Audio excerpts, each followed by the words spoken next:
Tamil Bible Study. வேத பாடம் 2 ராஜாக்களின் புஸ்தகம் 14ஆம் அதிகாரம். இஸ்ரவேலின் ராஜாவாக்கிய போன அதிகாரத்தில் நம்ம பார்த்தோம். என்ன பாயிண்ட் அப்படின்னா, எலிசா என்கிறதான தேவனுடைய மனுஷன் ஊழியக்காரன் மரித்து போனதான காரியமும், ஒடுக்கப்பட்டதான இஸ்ரவேல் தேசம் கொஞ்சம் கொஞ்சமாக பார்த்தீங்கன்னா தழைக்க ஆரம்பிக்கிறதையும் நம்ம என்ன பண்ணுறோம் பார்க்குறோம். இது கொஞ்சம் ஆச்சரியமான ஒரு காரியம்.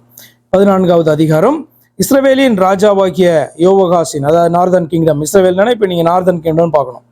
இஸ்ரவேலின் ராஜாவாகிய யோவகாசின் குமாரன் யோவாசுடைய 2ஆம் வருஷத்திலே யூதாவின் ராஜாவாகிய யோவாசின் குமாரன் அமத்சியா ராஜாவானான். இந்த பக்கம் சதன் கிங்டத்தில் அமத்சியா பார்த்தீங்கன்னா ராஜாவானான். அவன் ராஜாவாகிற போது 25 வயசாயிருந்து எருசலேமிலே 29 வருஷம் ராஜ்யபாரம் பண்ணினான்.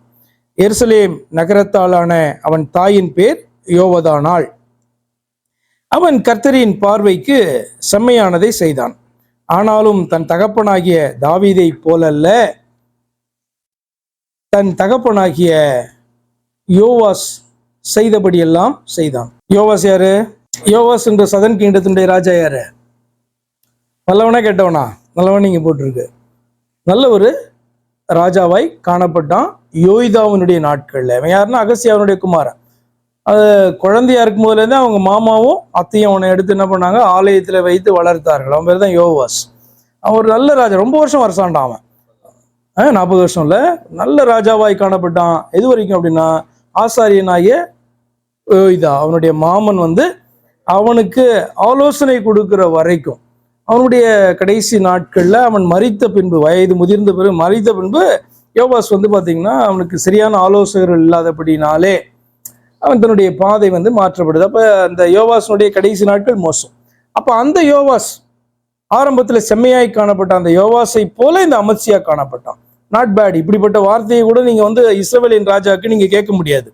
ஆனா யூதாவின் ராஜாக்களுக்கு இப்படி பார்க்கலாம். ஏன்னா அவர்கள்ட்ட அதிகமா எதிர்பார்க்கப்பட்டது. என்ன எதிர்பார்க்கப்பட்டது? அட்லீஸ்ட் தாவீத மாதிரி இருக்கணும் அப்படின்னு ஒரு காரியம் அவர்கிட்ட எதிர்பார்ட்டு, அந்த பெஞ்ச் மார்க்கு கீழே அவர்கள் இறங்கினார்கள் என்று சொன்னாலே, அவர்கள் தன் தகப்பனாகிய தாவீதை போல இல்லை அப்படின்ற ஒரு வார்த்தை. செம்மையா இருந்தாங்க, கர்த்தருக்கு பிரியமா கூட நடந்தாங்க, ஆனா தாவீதை போல இல்லை அப்படின்ற ஒரு வார்த்தையை கேட்டே ஆக வேண்டும். அப்ப எப்பயுமே நம்ம என்ன பார்க்கணும், நம்முடைய தாய் தகப்பன் மோசமா இருந்தா நம்ம என்ன பண்ணணும், நம்ம மனம் திரும்பி ரட்சிக்கப்பட்டு மெய்யான தெய்வத்தை ஏற்றுக்கொண்டு நம்மளை பொறுத்து என்ன சாட்சி உண்டாகும் அப்படின்னு சொன்னா, இவன் நீங்க தான் பெஞ்ச் மார்க் ஆவீங்க அப்பதான். ஆனா உங்களுடைய தாய் தகப்பன் தேவனுக்கு பயந்தவர்களாக அவர்கள் காணப்பட்டாங்க அப்படின்னு சொன்னா, நீங்க உங்க தாய் தகப்பனை விட பெட்டரா தான் இருக்கணும், இல்ல அட்லீஸ்ட் தாய் தகப்பன மாதிரியாவது இருக்கணும். புரியுதா? ரொம்ப கஷ்டம் இல்ல?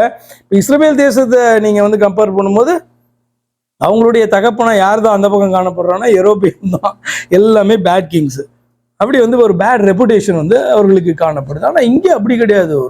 ஒரு ஒண்டர்ஃபுல்லான ஒரு கிங் காணப்பட்டான். அது தாவீது. அவனை தான் என்ன பண்ணுவாங்க, ஏன்னா அவன் விழுந்த பின்பும் மனம் திரும்பி கர்த்தருடைய பார்வைக்கு பிரியமானவனாய் காணப்பட்டு நிறை வயதுல மரித்ததான ஒரு தேவ மனுஷன். அப்ப அவனை தான் எக்ஸாம்பிளா வைத்து வைத்து பேசுவாங்க. ஸோ என்ன லேர்ன் பண்ணிட்டோம், நம்முடைய அப்பா அம்மா ஆண்டவரை அறியாதவர்களா இருந்தா நம்ம அப்பா அம்மா அறிந்து கொண்டோம் என்று சொன்னால், நீங்க தான் ஃபர்ஸ்ட் வரப்போற சந்ததிக்கு பெஞ்ச் மார்க்கா இருப்பீங்க.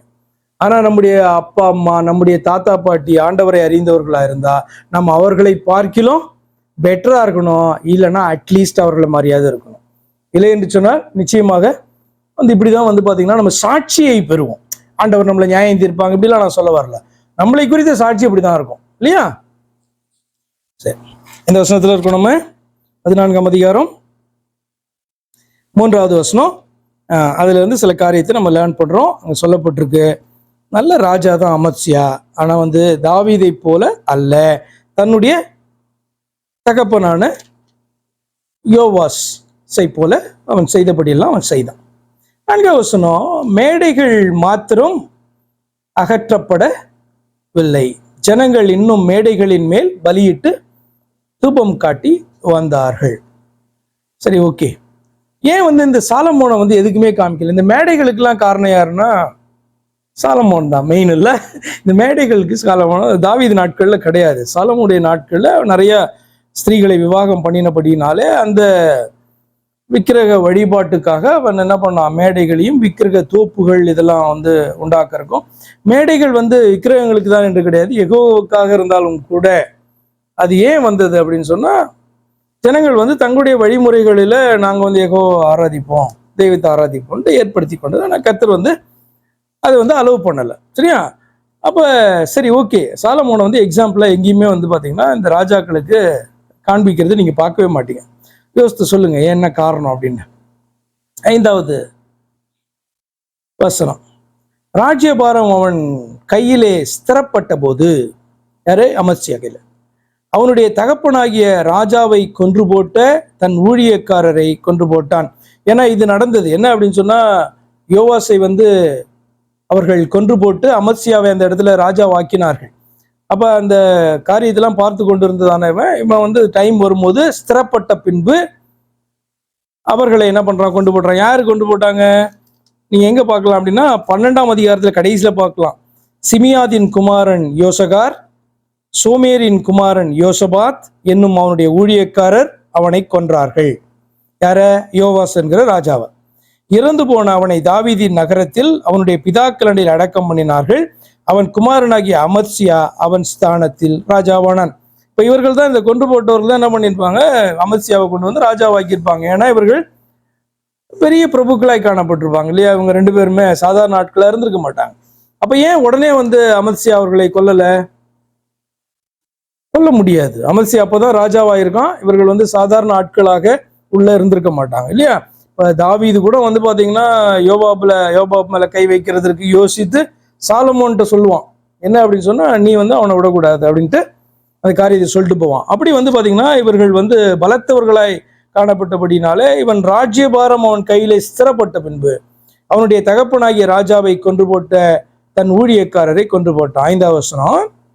அடுத்தது 6வது வசனம். ஆனாலும் பிள்ளைகளின் நிமித்தம் பிதாக்கள் கொலை செய்யப்படாமலும் பிதாக்களின் நிமித்தம் பிள்ளைகள் கொலை செய்யப்படாமலும் அவனவன் செய்த பாவத்தின் நிமித்தம் அவனவன் கொலை செய்யப்பட வேண்டும் என்று மோசேயின் நியாயப்பிரமாண புஸ்தகத்தில் எழுதியிருக்கிறபடி கர்த்தர் கட்டளையிட்ட பிரகாரம் கொலை செய்தவர்களின் பிள்ளைகளை அவன் கொல்லாதிருந்தான். அப்ப இவன் செம்மையானவனா? இப்ப ஏன் செம்மையானவனா? அவன் கர்த்தருடைய வார்த்தையின்படியும் பிரமாணத்தின்படியும் நடக்க விரும்புகிறான். ஆனா முழு மனதோட நடக்க விரும்புனானா எல்லா பிரமாணத்துக்கும் கீழ்ப்படிய ஆரம்பிப்பான். இப்படி எல்லா ராஜாக்களும் வந்து இப்படி நடந்தாங்களா அப்படின்னு சொன்னா அப்படி எல்லாம் இல்லை. இதுக்கு முன்பாக நீ காணப்பட்ட ராஜாக்கள், உதாரணத்துக்கு அத்தாலியால தான் எடுத்துக்கொள்ளுங்களேன்.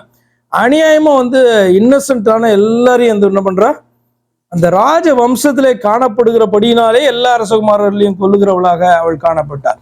அப்ப பிரமாணத்தெல்லாம் கொஞ்சம் கூட மதிக்காததான லீடர்ஸ் வந்து பாத்தீங்கன்னா யூதாவிலையும் காணப்பட்டாங்க, இஸ்ரவேல்லையும் காணப்பட்டாங்க. ஆனா இந்த அமத்சியா அப்படி இல்லை என்பதற்காக பாத்தீங்கன்னா இந்த வார்த்தை எழுதப்பட்டிருக்கு. 6வது வசனம் அவனை பற்றி அறிந்து கொள்வதற்காக மிக தெளிவாக எழுதப்பட்டிருக்க வார்த்தை. 7வது வசனம். அவன் உப்பு பள்ளத்தாக்கிலே ஏதோமியரில் 10,000 பேரை மடங்கடித்து யுத்தம் செய்து சேலாவை பிடித்து அதற்கு இந்நாள் வரைக்கும் இருக்கிற யொக்தியேல் என்னும் பேரை தரித்தான். ஏதோமியர் அப்படின்னு சொன்னா ஏசாவினுடைய வம்சத்தார்கள். அப்ப அவர்கள் வந்து பாத்தீங்கன்னா சேலா மலைப்பகுதியில் அவர்கள் காணப்பட்டார்கள். அவளோட யுத்தம் செய்து என்ன பண்றான், இந்த அமத்சியா வந்து அதெல்லாம் பிடித்து அந்த இடத்துக்கு யொக்தியேல் அப்படின்ற பேரை வைக்கிறான். அப்போது அமத்சியா யெகூவின் குமாரனாகிய யோவாகாசின் குமாரன் யோவாஸ் என்னும் இஸ்ரவேலின் ராஜாவிடத்தில் ஸ்தானாபதிகளை அனுப்பி நம்முடைய சாமர்த்தியத்தை பார்ப்போம் வா என்று சொல்ல சொன்னான். இது வந்து இந்த மாதிரி மொழிபெயர்த்திருக்காங்க. இப்படி சொன்னானா அப்படின்னு சேலஞ்ச் பண்றான். ஏன்னா யுத்தத்துக்கு அழைக்கிறான். ஏன்னா இங்க போய் யூதேமியரை அவன் ஜெயிச்சிட்டான். ஆனபடினாலே இவன் வந்து அந்த பக்கம் இருக்கிறதான நார்தன் கிங்டம் ராஜாவாகிய யோவாசைட்ட கூப்பிடுறான். 9. அதற்கு இஸ்ரவேலின் ராஜாவாகிய யோவாஸ் யூதாவின் ராஜாவாகிய அமத்சியாவுக்கு ஆள் அனுப்பி, லீபனோனில் உள்ள முட்செடியானது லீபனோனில் உள்ள கேதுரு மரத்தை நோக்கி, நீ உன் மகளை என் மகனுக்கு மனைவியாக விவாகம் செய்து கொடு என்று சொல்லிற்று. ஆனால் லீபனோனில் உள்ள ஒரு காட்டு மிருகம் அந்த வழி போகையில் ஓடி அந்த முட்செடியை மிதித்து போட்டது. ஒரு ஊமையின் மூலமா பேசுறான், நீ முட்செடிக்கு சமமானவன் அப்படின்னு. நீ ஏதோமியரை முறியடித்ததினால் உன் இருதயம் உன்னை கர்வம் கொள்ள பண்ணினது. நீ பெருமை பாராட்டி கொண்டு உன் வீட்டிலே இரு, நீயும் உன்னோடே கூட யூதாவும் விழும்படிக்கு பொல்லாப்பை தேடிக்கொள்வானேன் என்று சொல்ல சொன்னார். இது ரொம்ப பல ஜெனரேஷன்ஸ்க்கு அப்புறம் இப்படி ஒரு காரியத்தை பார்க்குறோம். என்ன அப்படின்னா, ஆகாப்பினுடைய நாட்களிலே அவர்கள் யூதாவோடு கூட சம்பந்தம் கலந்து, அவர்கள் பார்த்தீங்கன்னா விவாக சம்பந்தம் கலந்தபடினாலே அவர்களுக்குள்ளே யுத்தம்லாம் கிடையாது. இன்னும் கேட்டால் என்ன பண்ணுவாங்க, யுத்தத்துக்கு இங்கே இருக்க ராஜாவை அவன் கூப்பிடுறத நீங்கள் பார்ப்பீங்க. வேறு டைமில் ஆகாப் இவனை கூப்பிட்டான், ஆகாப்புடைய மகன் பீரியட்ல பார்த்தீங்கன்னா அதே மாதிரி யூதாவினுடைய ராஜாவை கூப்பிட்டான். இப்படிலாம் நம்ம பார்க்கிறோம். அந்த அளவுக்கு ரொம்ப க்ளோஸ் பாண்ட் பார்த்தீங்கன்னா அவர்களுக்குள்ளே காணப்படுது. மேரேஜ் அலையன்ஸ் அண்ட் ஃப்ரெண்ட்ஷிப் காணப்படுது. ரொம்ப ஜென்ரேஷனுக்கு அப்புறம் இப்போ ஃபர்ஸ்ட் டைம் ஒரு யூதா ராஜா என்ன பண்ணுறான், இதை எதிர்த்து இஸ்ரவேல் ராஜாவுக்கு விரோதமாக அவன் எழும்புகிறான். இப்போ யூதா ராஜாவுக்கு எங்கேருந்து இவ்வளோ தைரியம் வந்தது? இப்படி இஸ்ரவேல் ராஜாவுக்கு எங்கேருந்து இவ்வளோ தைரியம் வந்தது இப்படி அவனை இன்சல்ட் பண்ணுறதுக்கு? யூதா கிங்டம் இஸ்ரவேல் தேசம் இப்போ என்ன ஆயிடுச்சு, இப்போ பவர்ஃபுல்லாக மாறிடுச்சு. இப்போ போன இவனுடைய தகப்பனுடைய நாட்களில் பார்த்தோம் 50 குதிரை வீரர்கள் தான் காணப்பட்டாங்க, கொஞ்சம் ரதம் தான் காணப்பட்டது, அப்படிலாம் நம்ம பார்த்தோம். ஆனால் அதற்கப்புறம் பார்த்தீங்கன்னா எலிசாவை போய் மீட் பண்ணிட்டு வந்தான். 3 தடவை சீரிய ராஜாக்கள் தோற்று போனாங்க அப்படின்னு பார்க்குறோம். இது அவனுடைய குமாரனுடைய நாட்கள். இப்போ செழிக்க ஆரம்பிச்சிருச்சு இஸ்ரவேல் தேசம். அப்போ இப்போ ரொம்ப ஸ்ட்ராங் ஆகிட்டாங்க. இப்போ அமல்சியா பார்த்தீங்கன்னா சேலஞ்ச் பண்ணுறான். இங்கே கீழே இருந்து அமல்சியாவில் சேலஞ்ச் பண்ணுறான். ஆனப்படினால்தான் அவன் அவ்வளோ தைரியமாக பேசுகிறான். இப்போ நிறைய பார்த்தீங்கன்னா சேனைகள்லாம் இப்போ ரொம்ப வலுத்து இருக்கும். 11ஆம் வசனம், ஆனாலும் அமத்சியா செவி கூட அதே போனான். அமத்சியா ஒரு நல்ல ராஜா தான், ஆனாலும் இந்த காரியத்துக்கு கர்த்தர்ட்ட அவன் கேட்காம போனதான காரியம்தான் அவனுடைய வீழ்ச்சிக்கு காரணமாக இருந்தது. ஏன்னா நம்ம பார்க்குறோம் அங்கே மோசம்தான், ஆனாலும் இஸ்ரவேல் ஜனங்களை கைவிட வேண்டாம் என்று சொல்லி ஆண்டவர் உடன்படிக்கைகளை நினைவு கூர்ந்து அவர்களை என்ன பண்ணுறாரு, காப்பாற்றிட்டு வர்றாரு.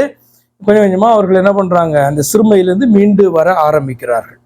இந்த பக்கம் இவன் பார்த்தீங்க அப்படின்னு சொன்னால் என்ன நினைச்சான்னு தெரியல, ஏன் இப்படி பண்ணான்னு தெரியல. அமத்சியா செவி கொடாம போனான். ஆகையால் இஸ்ரவேலின் ராஜாவாகிய யோவாஸ் வந்தான். யூதாவில் உள்ள பெத்ஷிமேசிலே அவனும் யூதாவின் ராஜா அமத்சியாவும் தங்கள் சாமர்த்தியத்தை பார்க்கிற போது, சாமர்த்தியத்தை பார்க்குற போதுன்னா இப்படி 2 பேரும் கையை இப்படி வச்சுட்டு இப்படி இப்படி தள்ளுறதுலாம் கிடையாதுன்னா, இந்த மாதிரி லாங்குவேஜில் சொல்கிறாங்களே ஒழி, என்னன்னா யுத்தம் நடந்தது. அது எபிரேய பாஷையில எப்படி போட்டிருக்குன்னு தெரியல. தமிழில் நமக்கு சாமர்த்தியத்தை பார்க்கிறதுக்கு அப்படின்ட்டு போட்டிருக்கு. 12ஆம் வசனம், யூதா ஜனங்கள் இஸ்ரவேலுக்கு முன்பாக முறிந்து அவரவர் தங்கள் கூடாரங்களுக்கு ஓடி போனார்கள். யூதா ஜனங்க ஃபர்ஸ்ட் டைம் இப்படி பார்த்தீங்கன்னா அவர்கள் தோற்று ஓடுறாங்க. அகசியாவின் குமாரனாகிய யோவாசின் குமாரன் அமத்சியா என்னும் யூதாவின் ராஜாவையோ இஸ்ரவேலின் ராஜாவாகிய யோவாஸ் பெத்ஷிமேசிலே பிடித்து எருசலேமுக்கு வந்து எருசலேமின் அலங்கத்திலே எப்பிராயிம் வாசல் தொடங்கி மூலை வாசல் மட்டும் 400 முழ நீளம் இடித்து போட்டு எருசலேமுடைய அந்த அலங்கத்தை இடிச்சு போடுறான். யோவாசையும் பிடிச்சாச்சு, யோவாசில் அமசியாவை பிடிச்சாச்சு. 14ஆம் வசனம், கர்த்தருடைய ஆலயத்திலும் ராஜாவுடைய அரண்மனை பொக்கிஷங்களிலும் அகப்பட்ட பொன் வெள்ளி யாவையும் சகல பனிமுட்டுகளையும் கிரியிருப்பவர்களையும் பிடித்து கொண்டு சமாரியாவுக்கு திரும்பி போனான். ஆனால் அமத்சியா கொல்லலை, ஏன்னா அதுக்கப்புறம் அமத்சியா உயிரோடு இருந்தான்னு வரும். 15ஆம் வசனம், யோவாஸ் செய்த மற்ற வர்த்தமானங்களும் அவனுடைய வல்லமையும் அவன் யூதாவின் ராஜாவாகிய அமத்சியாவோடு யுத்தம் பண்ணின விதமும் இஸ்ரவேல் ராஜாக்களின் 4ஆம் புஸ்தகத்தில் அல்லவோ எழுதியிருக்கிறது. அதை ரெஃபர் பண்ணிக்கோங்க அப்படின்றாங்க. யோவாஸ் தன் பிதாக்களோட நித்திரை அடைந்த பின் சமாரியாவிலே இஸ்ரவேலின் ராஜாக்கள் அண்டையிலே அடக்கம் பண்ணப்பட்டான். அவன் குமாரனாகிய யெரொபெயாம் அவன் ஸ்தானத்தில் ராஜாவானான். முன்னாடியே நம்ம வாசித்தோம் போன அதிகாரத்திலே, யெரொபெயாம் இவனுக்கு அடுத்த ராஜா அப்படின்னு சொல்லிட்டு, அதுக்கப்புறம் ஆனால் அவனுடைய தகப்பனை குறித்து இவ்வளோ நேரம் சொல்லிட்டு இப்போ பார்த்தீங்கன்னா யெரொபெயாம் அந்த இடத்துல ராஜாவாகிறான். நீங்கள் இதை எப்படி பார்க்கணும்னா யெரொபெயாம் 2 அப்படின்னு பார்க்கணும். எப்பயுமே ராஜாக்கள் அதே பேரை வைத்துக் கொள்கிறவர் ராஜாவாகும் போது என்ன பண்ணுவாங்க, 2, 3 அப்படின்ட்டு என்ன பண்ணுவாங்க சொல்லுவாங்க. ஏன்னா ஃபர்ஸ்ட் ராஜா இஸ்ரவேலில் முதல் பிரிந்த பிறகு ஃபர்ஸ்ட் ராஜாவே யெரொபெயாம் தான். இப்போ எத்தனையோ வருஷங்களுக்கு அப்புறம் இன்னொருத்தன் பேர் யெரொபெயாம். இவன் யெகூவினுடைய பேரன். வேற வசனம். இஸ்ரவேலின் ராஜாவாகிய யோவகாசின் குமாரன் யோவாஸ் மரணம் அடைந்த பின் யூதாவின் ராஜாவாகிய யோவாசின் குமாரன் அமத்சியா 15 வருஷம் உயிரோடு இருந்தான். அப்போ வந்து பார்த்தீங்கன்னா இந்த யுத்தத்தில் தோற்றிருந்தாலும் இவனை வந்து பார்த்தீங்கன்னா கொல்லாம அந்த இஸ்ரவேலின் ராஜா இவனை விட்டபடினாலே 15 வருஷம் இவன் ராஜாவாக காணப்படுறான். அமத்சியாவின் மற்ற வர்த்தமானங்களும் யூதாவுடைய ராஜாக்களின் நாளாகம புஸ்தகத்தில் அல்லவோ எழுதியிருக்கிறது. எருசலேமிலே அவனுக்கு விரோதமாக கட்டுப்பாடு பண்ணினார்கள். கட்டுப்பாடு பண்ணினார்கள்னா என்ன? சதி திட்டம்னு சொல்லலாம், அவனை வந்து அசாசினேட் பண்றதுக்குன்னு சொல்லலாம், இல்லை அவனுக்கு விரோதமாக ரிபல் பண்ணி என்ன பண்றாங்க, எழும்புறாங்க. இப்போ நீங்க வந்து ஜூலியஸ் சீசர் கதையில நீங்க பார்த்துருப்பீங்க இல்லையா? கதை கிடையாது, அது வரலாறு தான். ஆக்சுவலா ஜூலியஸ் சீசர் வரலாறுல அவனுடைய ஃப்ரெண்ட்ஸாக காணப்பட்டவர்களே விரோதமாக எழும்பி என்ன பண்ணியிருப்பாங்க, அவனை வந்து கொல்லுவாங்க இல்லையா? யூடியூப் ப்ரூட்டஸ் அப்படின்னு வரும்ல. இவர்கள் எல்லாம் வந்து பார்த்தீங்கன்னா பிரபுக்கள் வம்சத்தில் வருகிறதான ரோமன் அஃபீஷியல்ஸ். அப்போ ஜூலியஸ் சீசருடைய க்ளோஸ் ஃப்ரெண்டு ப்ரூட்டஸ். ஆனாலும் கூட தேசத்தின் நன்மைக்காக அந்த பிளாட்ல வந்து அவன் வந்து என்ன பண்ணுவான், சேர்ந்து அவனும் வந்து ஜூலியஸ் சீசரை கொல்றதுல அவனுடைய கரமும் காணப்படும். அப்போதான் அந்த நாடகத்தில் நீங்கள் பார்ப்பீங்க, அதில் ஷேக்ஸ்பியர் ஸ்டோரியை படிச்சிங்கன்னா நாடகத்தில் அதில் வரும் யூடியூப் ப்ரூட்டஸ் அப்படின்றது ஃபேமஸான வேர்டு இல்லை இல்லையா? அப்போ அதுதான் கட்டுப்பாடு பண்ணும். இப்போ எல்லாருக்கும் புரிஞ்சிருக்கா? கட்டுப்பாடுனா விரோதமாக எழும்பி ஒரு காரியத்தை அவர் சொல்றாரு சிம்பிளாக வந்து கலகம் பண்ணுறது, அல்லது என்ன சொன்னீங்க, சதி திட்டம் தீட்டுகிறது ராஜாவுக்கு விரோதம். ஆக்சுவலாக அது மாதிரி அந்த திங்கிங்கே வரக்கூடாது. ஏன்னா அவர் ராஜாவாக ஏற்றுக்கொண்டு எல்லாரும் என்ன பண்ணியிருப்பாங்க, தேசம் முழுவதும் கூட இருக்கிறவங்க அத்தனை பேரும் அவனை ராஜாவாக என்ன பண்ணுமா ஏற்றுக்கொண்டிருப்பாங்க. அப்போ அவனுக்கு விரோதமாக சதி திட்டம் என்பது அவன் இருக்கிற வரைக்கும் நடக்கவே கூடாது ஆக்சுவலாக. பட் ஆனால் அவனை இறக்கணும், அவனை கொல்லணும், அவன் சரியில்லை, அட்மினிஸ்ட்ரேஷன் சரியில்லை அப்படின்னா இப்படிப்பட்ட காரியங்கள் நடக்கும். அதுதான் இந்த வார்த்தையை நீங்கள் பார்ப்பீங்க. இப்போ அடிக்கடி இந்த வார்த்தையை நீங்கள் வந்து ஒரு 4-5 அதிகாரமாக இதை நம்ம வந்து இந்த கட்டுப்பாடு பண்ணினார்கள் அப்படின்ற வார்த்தையை நம்ம பார்ப்போம்.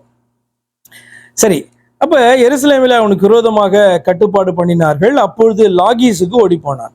ஆனாலும் அவர்கள் அவன் பிறகே லாகீஸுக்கு மனுஷரை அனுப்பி அங்கே அவனை கொன்று போட்டு குதிரைகள் மேல் அவனை எடுத்து கொண்டு வந்தார்கள். அவன் எருசலேமில் இருக்கிற தாவீதின் நகரத்திலே தன் பிதாக்கள் அண்டியிலே அடக்கம் பண்ணப்பட்டான். என்ன காரணத்துக்காக இப்படி பண்ணாங்க அப்படின்லாம் நமக்கு தெரியாது. ஏன் அப்படின்னு சொன்னா, இந்த இஸ்ரவேலுக்கு விரோதமாக எழும்பி யுத்தம் பண்ணினதான அந்த காரியம் எல்லாருடைய ஆலோசனையை மீறி இந்த ராஜா பண்ணி இப்போ ஏன் அப்படின்னு சொன்னா, இது வந்து ஒரு தோல்வி வந்து உங்க இன்சல்ட் மாத்திரம் கிடையாது, நிறைய இழப்புகளை வந்து பார்த்தீங்கன்னா அந்த தேசம் வந்து யூதா தேசம் சந்திச்சிருந்திருக்கும் இல்லையா? அப்போ யூதா தேசம் அதிகமாக வந்து தோல்வியெல்லாம் சந்திக்காத தேசம்.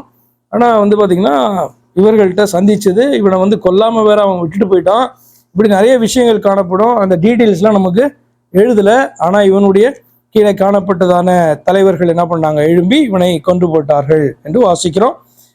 ஆனால் ஒரு ப்ராப்பர் பரியில வந்து கொடுக்குறாங்க. 20ஆம் வசனம். 21ஆம் வசனத்தில் யூதா ஜனங்கள் யாவரும் 16 வயதுள்ள அசரியாவை அழைத்து வந்து அவனை தன் தகப்பனாகிய அமத்சியாவின் ஸ்தானத்தில் ராஜாவாக்கினார்கள். அப்போ இது வேற ஏதோ காரணத்துக்காக இந்த அசாசினேஷன் என்பது நடக்கலை. இந்த வேற கோத்திரம் வந்துடணும் உள்ள மற்ற யாரையோ ராஜாவாக்கணும்ல கிடையாது. தாவீதின் குடும்பத்தார் தான் ராஜாவாயிட்டே வராங்க. இப்போ இவனை கொண்டுட்டு அவனுடைய ஸ்தானத்தில் யாரை தான் கொண்டு வராங்கன்னா, அசரியா என்று சொல்லப்படுகிற அவனுடைய மகனை தான் என்ன பண்ணுறாங்க, கொண்டு வந்து வைக்கிறாங்க. அப்போ என்னன்னா, அந்த ராஜாவை அந்த இடத்துல இருந்து எடுக்கணும் என்பதுதான் அவர்களுடைய ஒரு காரியமாக இருந்தது. நீங்கள் இந்த கதையை நீங்கள் படிச்சிங்கனாலும் அதில் அப்படிதான் ஒரு என்னன்னா, Brutus is a noble man, அவர் செய்தது வந்து தேசத்தின் நன்மைக்காக இந்த காரியத்தை பண்ணாரு அப்படின்னு தான் வந்து நீங்கள் அதில் பார்ப்பீங்க. அதே மாதிரி இவர்களும் பார்த்தீங்கன்னா தேசத்தின் நன்மைக்காக தான் செய்கிறாங்களே ஒழிய இந்த ட்ரைப்லேருந்து இதை எடுக்கணும் அல்லது இந்த ராயல் ஃபேமிலியிலேருந்து இதை எடுத்துடணும் அப்படின்னு அவர்கள் நினைக்கவே இல்லை. தாவீதினுடைய சீடு தான் அடுத்தது வந்து பார்த்தீங்கன்னா அந்த இடத்துக்கு ராஜாவாக வருகிறான். ஸோ அவர்களுடைய சைடுடைய ஒரு ஜஸ்டிஃபிகேஷன் காணப்படும். அதெல்லாம் நமக்கு இங்கே இம்மெட்டீரியல். என்ன நடந்தது, யார் அடுத்த ராஜா வந்திருக்காங்க அப்படின்றது தான் நமக்கு சொல்லப்பட்டிருக்கு. சரி, மற்றதெல்லாம் நீங்கள் வந்து யூகிக்கலாமே ஒழிய வேற ஒன்றுமே அதில் இல்லை. 21ஆம் வசனம். நம்ம இதில் என்னதான் பார்த்துட்டே வரோம்னா, இன்ட்ரெஸ்டிங். யூதா கோத்திரத்தில் இப்படி இருந்தாலும் தாவீதினுடைய பிள்ளைகள் மட்டும் ராஜாவாயிட்டே வராங்களே, ஏன் அப்படி சொன்னால் கிரைஸ்ட் அதில் வர போறாரு அப்படின்றதுக்காக வந்து பார்த்தீங்கன்னா இந்த வரலாறு அவ்வளோ நுணுக்கமாக என்ன பண்ணியிருப்பாங்க, சொல்லிக்கிட்டே வருவாங்க மிஸ் பண்ணாமல். நமக்கு அதுதான் மெயினான பாயிண்ட். 22ஆம் வசனம். ராஜா தன் பிதாக்களோடைய நித்திரை அடைந்த பின்பு இவன் ஏலாத்தை கட்டி அதை திரும்ப யூதாவின் வசமாக்கி கொண்டான். யாரு? அமத்சியாவினுடைய குமாரன் என்ன பண்றான்? திரும்பவும் யூதாவின் வசமாக்கி கொண்டான். அதை ஏலாத்தெல்லாம் முன்னாடி இழந்திருந்தாங்க, அதெல்லாம் திரும்ப பிடிச்சிட்டான். 23 வருஷம். யூதாவின் ராஜாவாகிய யோவாசின் குமாரன் அமத்சியாவின் 15ஆம் வருஷத்துல அங்க மேல இஸ்ரவேலின் ராஜாவாகிய யோவாசின் குமாரன் யெரொபெயாம் ராஜாவாகி சமாரியாவிலே 41 வருஷம் அரசாண்டு கர்த்தரின் பார்வைக்கு பொல்லா போனதை செய்தான். இஸ்ரவேலை பாவம் செய்ய பண்ணின நேபாத்தின் குமாரனாகிய யெரொபெயாமின் பாவங்கள் ஒன்றையும் அவன் விட்டு விலகவில்லை. இந்த யெரொபெயாம் அந்த யெரொபெயாம் போல ரொம்ப மோசமானவனாய் காணப்பட்டான். ஆனா இவனால பாத்தீங்கன்னா அவனுடைய நாட்கள்ல இஸ்ரவேல் தேசம் செழித்தது என்பதும் உண்மை. 25 வசனம். காத்தேப்பேர் ஊரானாகிய அமித்தாய் என்னும் தீர்க்கதரிசியின் குமாரன் யோனா என்னும் தம்முடைய ஊழியக்காரனை கொண்டு இஸ்ரவேலின் தேவனாகிய கர்த்தர் சொல்லியிருந்த வார்த்தையின்படியே அவன் ஆமாத்தின் எல்லை முதற்கொண்டு சமபூமியின் கடர் மட்டுமுள்ள இஸ்ரவேலின் எல்லைகளை திரும்ப சேர்த்து கொண்டான். இப்போ இஸ்ரவேல் பார்த்தீங்கன்னா திரும்பவும் ஃபர்ஸ்ட் டைமு இப்படிப்பட்ட காரியத்தை நம்ம பார்க்கிறோம். உங்களுடைய எல்லைகளை அவர்கள் இழந்து கொண்டிருந்தார்கள். ஆனால் இவனுடைய நாட்களில் என்ன அப்படின்னு சொன்னால் அந்த இழந்த எல்லையெல்லாம் திரும்பவும் பிடிக்கிறான். எப்படி போட்டிருக்கு அப்படின்னு சொன்னால், காத்தேப்பேர் ஊரானாகிய அமித்தாய் என்னும் தீர்க்கதரிசியின் குமாரன் யோனா. எப்போ சொன்னான் நமக்கு தெரியாது. ஒரு எந்த யோனா அப்படின்னு சொன்னால் மோஸ்ட்லி அந்த யோனாவாக தான் இருக்கும். எங்கே நினிவேக்கு போனார்ல, ஏன்னா அமித்தாயின் குமாரன் ஆகிய யோனா தான் அவர். அப்போ அந்த யோனாவுடைய பீரியட் ஆக்சுவலாக இதுதான் எலிசாவினுடைய பீரியடுக்கு அப்புறம் தான் அவன் காணப்பட்டிருக்கான். அவன் யூதாவினுடைய தீர்க்கதரிசியா அல்லது இஸ்ரவேலுடைய தேசத்தின் தீர்க்கதரிசியா செயல்பட்டவனா என்றெல்லாம் நமக்கு ஆக்சுவலாக தெரியல. இவன் என்ன நீங்கள் செக் பண்ணலாம், காத்தேப்பேர் எங்கே இருக்குது, காத்தேப்பேர்ன்ற ஊர் எங்கே காணப்பட்டுச்சு அப்படின்ட்டு தேடலாம். ஆனால் மோஸ்ட்லி அதே யோனா தான் இவன் சொன்னதான இந்த தீர்க்க தரிசன வார்த்தைகள் இந்த இடத்துல எங்கேயும் பதிவு செய்யப்படவில்லை. ஆனால் அப்படி தீர்க்க தரிசனம் அவன் சொல்லி இருக்கிறான். ஏன்னா இந்த வார்த்தை பார்த்தீங்கன்னா அதை ப்ரூவ் பண்ணுது. காத்தேப்பேர் ஊரானாகிய அமித்தாய் என்னும் தீர்க்கதரிசியின் குமாரன் யோனா என்னும் தம்முடைய ஊழியக்காரனை கொண்டு இஸ்ரவேலின் தேவனாகிய கர்த்தர் இஸ்ரவேல் தேசத்துக்கு சொல்லியிருந்தார். ஒரு காரியத்தை சொல்லியிருந்த வார்த்தை என்னன்னா, இந்த ஆமாத்தின் எல்லை முதற்கொண்டு சமபூமியின் கடர் மட்டுமுள்ள இஸ்ரவேலின் எல்லைகளை இந்த நாட்களில் திருப்புவார்கள் என்று சொல்லியிருந்தபடியே இந்த யெரொபெயாம் என்கிற இஸ்ரவேலின் ராஜாவுடைய நாட்களில் இந்த காரியம் நடக்குது. மிகப்பெரியதான ஒரு காரியம். 26 வசனம். இஸ்ரவேலின் உபத்திரவம் மிகவும் கொடிது என்றும் அடைபட்டவனும் இல்லை விடுபட்டவனும் இல்லை, இஸ்ரவேலுக்கு ஒத்தாசை செய்கிறவனும் இல்லை என்றும் கர்த்தர் பார்த்தார். இஸ்ரவேலின் பேரை வானத்தின் கீழிருந்து குலைத்து போடுவேன் என்று கர்த்தர் சொல்லாமல் யோவாசின் குமாரனாகிய யெரொபெயாமின் கையால் அவர்களை ரட்சித்தார். அப்போ போன அதிகாரத்தில் பார்த்தோம்ல, ஒரு ரட்சகனை ஏற்படுத்துவேன் அப்படின்ட்டு எலிசா மூலமாக சொல்லப்பட்ட காரியம் தானே அது. 5ஆவது வசனம் 13வது அதிகாரம் 5வது வசனத்துல கர்த்தர் இஸ்ரவேலுக்கு ஒரு ரட்சகனை கொடுத்ததினால் அவர்கள் சீரியருடைய கையின் கீழ் இருந்து நீங்களானார்கள். ஆதலால் இஸ்ரவேல் புத்திரர் முன்போல் தங்கள் கூடாரங்கள்ல சுகமா இருந்தாங்க அப்படின்ற காரியம் எப்படின்னா, இந்த யெரொபெயாம் என்கிறதான மனுஷன் மூலமாக தான் நடந்தது. ஆனா இது யாருக்கு சொல்லப்படுதுன்னா, யெரொபெயாமுடைய தகப்பனுக்கு இந்த காரியம் சொல்லப்பட்டது. அவன் 3 முறை எலிசாவினுடைய தீர்க்கதரிசனத்தின்படி சீரியரை முறியடித்தான் அப்படிலாம் நம்ம பார்க்கிறோம். ஆனா பெரிய ரட்சிப்பு இந்த யெரொபெயாமுடைய நாட்கள்ல தான் உண்டானது. அதுக்கு காரணம் இந்த 14ஆம் அதிகாரம் 26வது வசனம் சொல்லுகிறது. என்னன்னா, இஸ்ரவேலின் உபத்திரவம் மிகவும் கொடிது என்றும் அடைபட்டவனும் இல்லை விடுபட்டவனும் இல்லை, இஸ்ரவேலுக்கு ஒத்தாசை செய்கிறவனும் இல்லை என்று கர்த்தர் பார்த்தார். யாரு ஒத்தாசை செய்யறதுனா, யார் தான் இஸ்ரவேலுக்கு ஒத்தாசை பண்ணணும்? ஆமாமா, அஃப்கோர்ஸ் கர்த்தர் தான் ஒத்தாசை பண்ணணும்.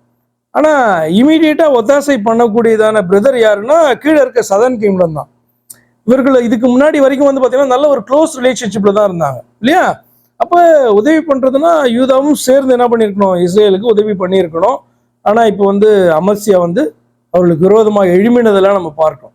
அப்போ ஒத்தாசை பண்ணக்கூடியதான ஒரு நேஷன் அப்படின்னு சொன்னா, பிரதர் நேஷன் அப்படின்னு சொன்னா கீழே இருக்கிறதான சதன் கிங்டம் தான். அவர்களும் அதற்கு ரெடி இல்லை. வேற யாரும் ஒத்தாசை பண்ண போறதில்லை. இந்த பக்கம் சி காணப்படுது, அந்த பக்கம் பாத்தீங்கன்னா சீரியர்கள் காணப்படுறாங்க. மேல லீபனோனியர்கள் காணப்படுறாங்க. எல்லாருமே சத்துருக்கள், யாருமே வந்து உதவி செய்ய மாட்டேன். இன்னும் மோவாபியரை வர பார்த்தோம். மோவாபியர்கள் வர இந்த பக்கம் கிழக்கு பக்கம் காணப்படுறாங்க, யாருமே ஹெல்ப் பண்ண மாட்டாங்க அப்படின்ட்டு ஆண்டவர் வந்து பார்த்தீங்கன்னா மனம் இறங்கி இவர்கள் இப்படியே விட்டா இந்த தேசம் அழிஞ்சிரும்ட்டு யெரொபெயாம் கையால் அவர்களை ரட்சித்தார் என்று 27 வசனத்தில் வாசிக்கிறோம். யெரொபெயாமின் மற்ற வர்த்தமானங்களும் அவன் செய்தவை யாவும், அவன் யுத்தம் பண்ணி யூதாவுக்கு இருந்த தமஸ்குவையும் ஆமாத்தையும் இஸ்ரவேலுக்கு திருப்பி சேர்த்து கொண்ட அவனுடைய வல்லமையும் இஸ்ரவேல் ராஜாக்களின் 4ஆம் புஸ்தகத்தில் அல்லவோ எழுதியிருக்கிறது. எவ்வளவு பெரிய ஒரு பவர்ஃபுல்லான நேஷனாக திரும்ப இவர்கள் மாறுகிறார்கள். எங்கன்னா தமஸ்குனா உங்களுக்கு தெரியும்ல, டெமஸ்கஸ் எங்க அப்படின்னு சொன்னா சீரியாவிலே காணப்படுது. ஸோ அதை வந்து யூதா பிடிச்சு வச்சிருக்காங்க. அதையும் என்ன பண்றாங்க இவர்கள் பிடித்து, இஸ்ரவேல் வந்து அதெல்லாம் பிடிக்குது. இந்த பக்கம் ரைட் சைடு இருக்கிறதான அந்த நேஷன்ல இருக்கிறதான பட்டணம் தான் தமஸ்கு பட்டணம். அதையும் என்ன பண்றோம், இந்த யெரொபெயாம் என்கிற இஸ்ரவேலின் ராஜா பிடித்து கொண்டான். 29 யெரொபெயாம் இஸ்ரவேலின் ராஜாக்களாகிய தன் பிதாக்களோடைய நித்திரை அடைந்தான். அவன் குமாரனாகிய சகரியா அவன் ஸ்தானத்தில் ராஜாவானான். இது வந்து 4th generation king, எகுவனுடைய 4th generation. அதோட வந்து பாத்தீங்கன்னா கர்த்தர் சொன்ன வார்த்தை நிறைவேறும். எல்லாம் இவர்கள் பொல்லாதவர்களாய் காணப்பட்ட போதும் கூட கர்த்தர் என்ன பண்ணாங்க, ஒரு 4 ஜெனரேஷன்ஸ்க்கு அவர்களை ப்ரெசர்வ் பண்ணி கிங்ஸா ஆண்டவர் வச்சிருந்தார். ஃபர்ஸ்ட் டைம் அந்த மாதிரி பார்க்குறோம். இது முன்னாடி வந்து இப்படி கிடையாது. இஸ்ரவேலில் வந்து கிங்ஸ் மாறிட்டே இருந்தாங்க. எகு பண்ணதான ஒரு காரியத்தின் நிமித்தமாக கர்த்தர் 4 ஜெனரேஷனுக்கு அப்படிப்பட்ட ஒரு பிளெஸ்ஸிங்கை வந்து கொடுக்குறார்.